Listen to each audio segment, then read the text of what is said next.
नमस्कार. तेजस किचनमध्ये आपले सगळ्यांचे मनापासून खूप स्वागत आहे. महाबळेश्वरहून एकदम फ्रेश स्ट्रॉबेरी आणलेली आहेत. तर चला आपण आता स्ट्रॉबेरीचा जाम करूया. ही महाबळेश्वरची खूप छान लाल लाल अशी स्ट्रॉबेरी आहेत. ह्याचा आपण आता जाम करणार आहोत. ही स्वच्छ धुवून पंख्याखाली वाळवून घेतलेली आहे. पाण्याचा अंश अजिबात राहता कामा नये, नाहीतर मग जाम खराब होतो. ही स्ट्रॉबेरी आता आपण कापून घेतलेली आहे. आता मिक्सरमध्ये टाकून ह्याला क्रश करून घेऊया. आता ह्या स्ट्रॉबेरीज मिक्सरमध्ये टाकून बारीक करून घेतलेल्या आहेत. ह्या आपण ह्या भांड्याने मोजून घ्यायचं आहे. आता हे म्हणजे एक भांडं स्ट्रॉबेरी बारीक करून घेतलेली टाकते.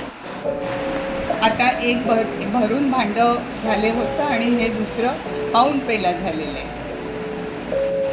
आता बारीक केलेली स्ट्रॉबेरी अगदी एक भांडं भरून एकदम झाली होती, त्याच्यामुळे मी पाऊण पेला साखर घेतलेली आहे. ही आता आपण ह्याच्यात मिक्स करूया. आता दुसरं भांडं आपण पाऊण भांडं झालं होतं स्ट्रॉबेरी, त्याप्रमाणे मी आता ही साखर अर्धा भांडंच्या थोडी जास्त घेतली. ह्याला प्रमाण असं एवढं नाही आहे ॲक्युरेट, टिकण्यासाठी आपण साखर घालतो. आता साखर आणि स्ट्रॉबेरी पल्प असं मिक्स करून मी गॅसवर ठेवलेलं आहे आणि साखरेचं आता पाणी होईल आणि ते पाणी आटेपर्यंत थोडं थिक होईपर्यंत आपल्याला थांबायचं आहे.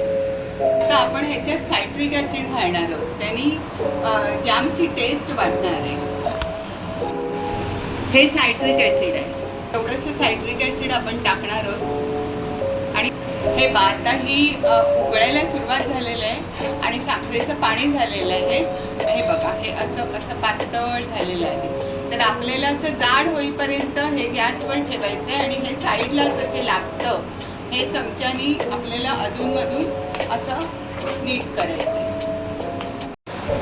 आता पहा, आता हा जाम आपला घट्ट होत आलेला आहे. हे बघा असा.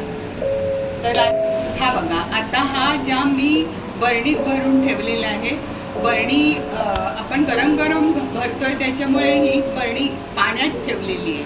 हे बघा, हे पाणी आहे आणि ह्या पाण्यात ही बरणी ठेवलेली आहे, म्हणजे काच तडकत नाही, फुटत नाही. आणि आता हा जाम आपण फ्रीजमध्ये ठेवणार आहोत. एक दिवस गार झाला की फ्रीजमध्ये ठेवायचा आणि मग तो सेट होईल, मग तो खायला